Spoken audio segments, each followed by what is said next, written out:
Hey guys, what is going on? Mark here, back with another video, and boy is this a big one.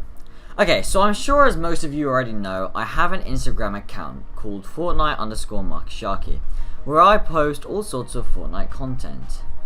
Let me tell you a bit about the origins of this Instagram account. Okay, so it was on Instagram last year, so Instagram 2017, that I created this account.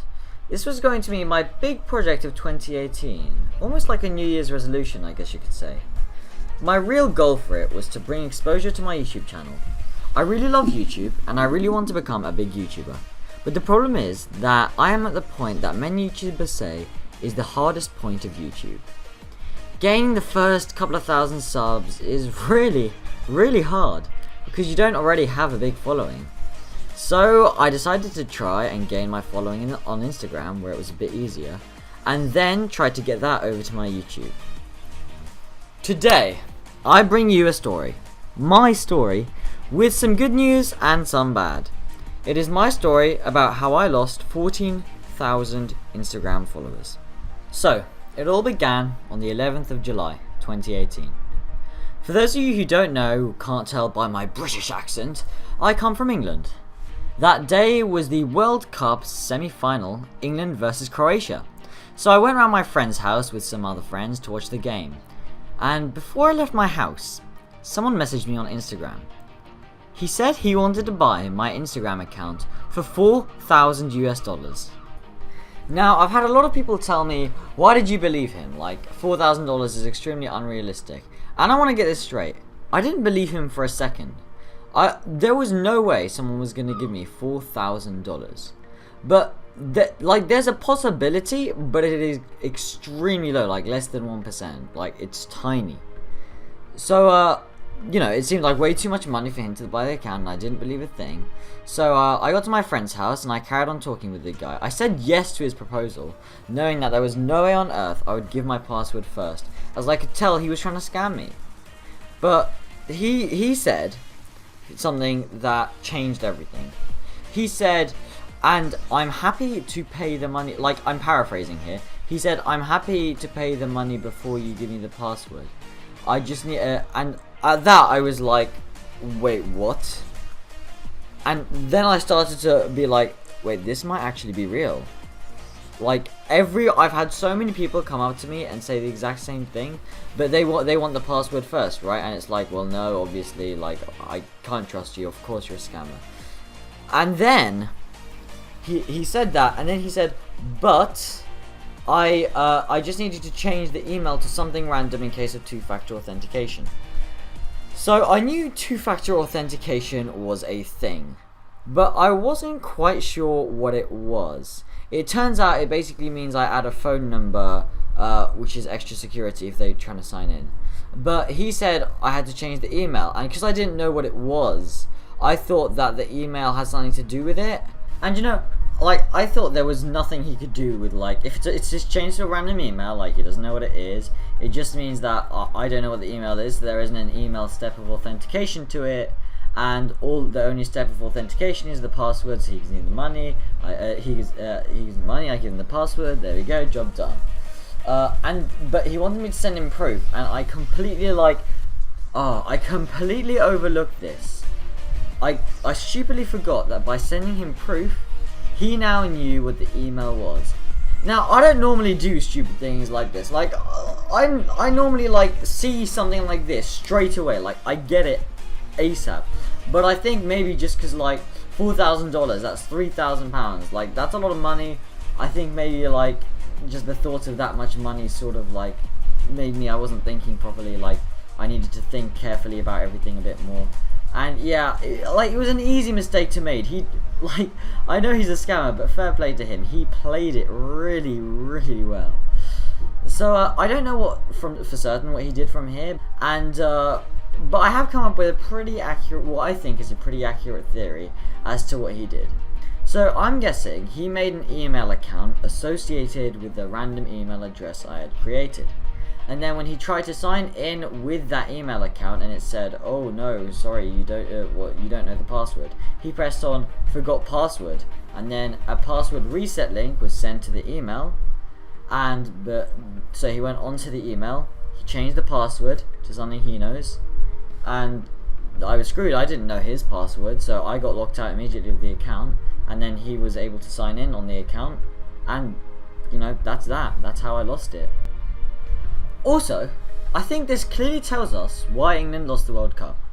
So it was 5 minutes after England had scored the first goal against Croatia, and we were all going crazy, we were all so happy that this thing happened. Like, it was when we scored the goal, you know, it was positive mood. I sent in the password. 5 minutes after that, bang, I locked out the account.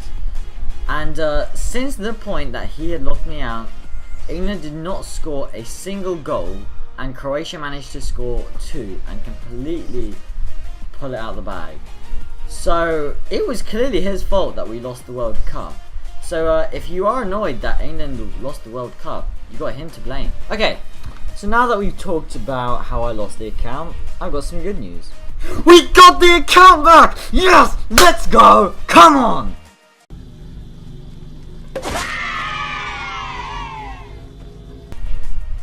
You know, one thing that I think is very interesting. Many people have seen me since I lost my account and told me, are you not even annoyed that you lost your account? And by the way, for you guys who are wondering, the answer is a massive yes. I am so annoyed at that guy. Oh my god. But the way I see it, I have two main options. I could do what people expect me to do. I could sit there and cry about how much effort I have put into that account, how much time I've spent on it. Or I could do something about it. So that very night, I knew that if I wanted to get my account back, I had to do something about it. I accepted the situation as it was and decided to take necessary action to get the result I wanted, which in this case was getting the account back. A lot of people call this kind of mentality being a realist, and I feel that is the kind of person that I tend to be in most situations in life. So I went online and I looked up Instagram's support's phone number. In total, I tried calling them 14 times on my phone, but every time I received no reply, with it not even ringing at their end. It just went straight to the answering machine. I tried using my friend's phone in case it was my phone being weird, but that didn't work either. This was really demoralizing, but they still had an email. I consider myself quite fast at typing on my computer, but the problem is, I didn't have one of those there, and I'm nowhere near as fast on my phone. So I was reluctant to send them an email on my phone, as it would be so much effort trying to type literally an essay on my phone. And at that point, I was so done with school and all the essays I had to write for that. But I knew that's what I had to do, so I sat there, typing and typing away. Here is a screenshot of the first email I sent them. Basically, the email was just summing up the situation to Instagram support, telling them everything I felt that they needed to know so that I could get the account back. And yeah, like, I put all of my hopes into that one email. And guess what they replied? Nothing. I mean, Instagram is a huge company estimated to be worth over $100 billion, and is now owned by Facebook. So I'm not surprised why they don't care about a Fortnite page with only 14,000 followers. No! God, please, no! No! No! No! But there's no point in crying about it, so it was really late at that point and I was really tired. So I made a bold move, and I went to sleep whilst my friends remained awake, leaving me vulnerable and at the hands of their mercy. So no surprise, I woke up shortly after with my head buried in a mountain of pillows, being fed some squashies whilst I was asleep through a tiny hole. So I decided not to put myself at their mercy anymore, and I stayed up for the rest of the night. Instead, one of my friends, Finn, went to sleep. Oh boy, we had some fun with him.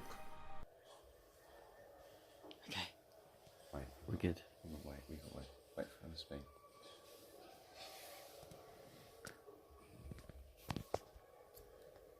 Mayonnaise. Mayonnaise.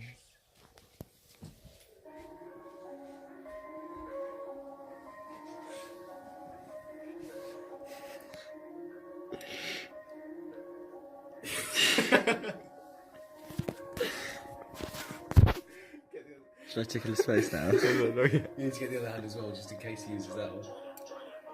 Nah, he's definitely using this one. No, he's gonna use that hand. No, just wait. Try. No, stop it. Do the other one. You need to do the other one. I can't get to that. Yeah. Because his fingers are like...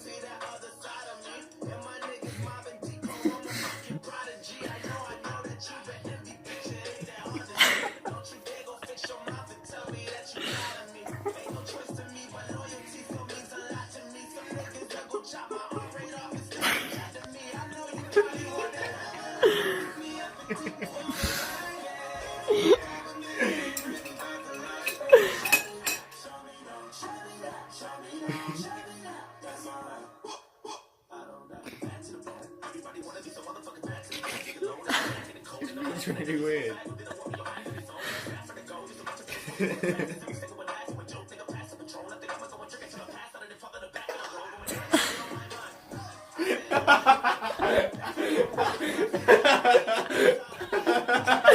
Oh shit.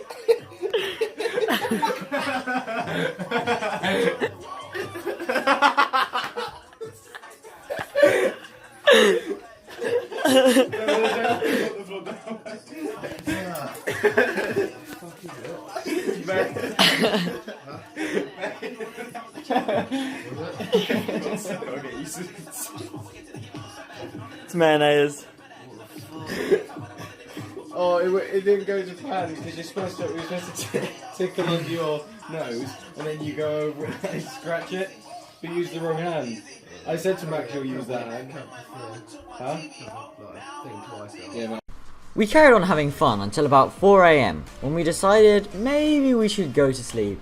So on the next day, or actually I guess I should say later that morning, we woke up and I left my friend's house. Now my parents were at work and I left my bike at home, so I faced a 1 hour walk back to my house, which actually gave me plenty of time to think about what had happened. But then I remembered the oh so great truth. So I'd recently joined the Instagram Ambassador program. In fact, it was actually the day before all this happened that I had signed the contract which officially made me part of the program. I had someone who was managing me and a bunch of other people as Instagram ambassadors. Her name is Ava. I'm not sure if I'm pronouncing that rightly, but heyo. And she absolutely saved my life. So when I got home, I had a shower to relax, and then I went into my room and I sent her an email at 2 PM, which I will show you on the screen now. I basically just explained the whole situation to her, what was going on, similar to the email that I sent to Instagram support. In fact, it was practically the same. I just sort of edited a few things just to make it, to her. So I had hope at this point, and I was becoming an optimist. I hoped for the best, and I had a good feeling about everything. The next day, which was Friday, Eva sent all of the ambassadors, including myself, an email regarding the program. But I had no reply to my email that I had sent to her. So I sent her another email asking if she got the previous email, and I pasted the previous email below that. A few more days passed and still no reply. But then I realised, wait a minute, it's the weekend. Because I was on holiday, I wasn't really keeping track of what day of the week it was. And since it was the weekend, it made sense that she wasn't replying, as this was work related and that was her time off, right? So I held my hopes high for Monday morning. On Monday morning at 11 AM, I was on my computer when a new email popped up from Ava. I was so happy. Here it is now. Hi Mark, can you tell me the name of the account currently and a link to it? I'll see what I can do. Ava. Not gonna lie, it was shorter than I expected, but it was a reply nevertheless. So I replied with this. Hi Ava, thank you so much. The name of the account currently is @FortniteLock. Here's the link. I really appreciate your help as this means so much to me. Mark. 4 days passed, so it was Friday, and the weekend was getting ever closer. And knowing that nothing would happen on the weekend, at 11 AM I sent her another email. Hi Ava, have you made any progress? I really appreciate your help, this means so much to me. Thank you. No one from Instagram will help me, you're my only hope and proof. Mark. But I was replying to my reply to her, and so all that happened was I sent the email to myself. After an hour, I received an email from her sent to all the ambassadors, talking about what had happened that week with the ambassador program. They had been having calls and doing all sorts of fun things, and I couldn't be a part of that because I wasn't part of the program because I didn't have my account. This was really sad for me and I really felt like I was missing out. So I sent her a reminder email in reply to that one, and an hour later, I got a reply. Hi Mark, our team have looked into this. They say that they identified the account based on the screenshot you provided, but that the email address you gave me has never been listed on the account. Can you send me a current link to the hacked profile and reconfirm the email address associated with the account? Also, please provide a new email we can use to secure the account with. Hotmails are notorious for being easily compromised, plus the given Hotmail is already listed on another account. Thanks, Ava. The email filled me with hope. The fact that they asked for a new email to secure the account with meant they were going to secure it for me, and I was over the moon. So, over a couple of emails, I gave them all the information they needed. On Monday evening, after I got back from the gym, I received a message from Fortnite Lock, who had previously blocked my account. He wanted me to buy my own account back for 80 euros. Now, I haven't got time to show you the whole conversation as this video is already quite long, but it was certainly an interesting conversation, so if you do want me to make another video on that, then just leave a comment below. On Tuesday evening, I sent her an email telling her everything that had happened in that situation, and that I was worried he would sell it before I got it back, making the situation even more complicated. Then, on Wednesday morning, at 10:30 AM, I received the glorious email. It was short, but sweet. So sweet. I tried to sign in with the new email, and it took me through the steps to change the password, and then I had access to the account again! A lot had been changed, so I still have a hell of a lot of work ahead of me, but I actually got it back! I am so excited! Like, a lot of my friends are telling me, Mark, you're not going to get it back. Mark, you are just a number, is one that I definitely heard quite a few times. But, you know, I was optimistic, I worked hard for it, and I got it back. And he really did not deserve that account. He was so lazy. When I got the account back, literally, so there was like 45 different message requests, people who wanted to send a message to me. And on top of that, there were like a bunch of DMs he hadn't even opened. So I'm estimating there were like, 60 DMs he hadn't opened or something like that. And like, he just couldn't be bothered to open them. He wanted all this business from selling the account back and he couldn't be bothered to open the DMs. Which is great for me, because now I can open the DMs and reply to them myself as the real owner. But you know, still, he was so lazy. Okay, so that's it for today's video. I hope you guys enjoyed this video more than I enjoyed the experience of being scammed. And when I had been scammed, my friend did message him, and they had a very funny conversation. So if you do want to see like a hidden conversations video, then leave a comment below letting me know, and I will work on that. Anyway, I hope you guys enjoyed the video. Thank you for supporting my channel. If you are new here or came over from Instagram, then please smash that subscribe button, leave a like, comment something funny, and I will reply, and I'll see you guys in the next video. Peace! Lover, what's holding you down? I ain't like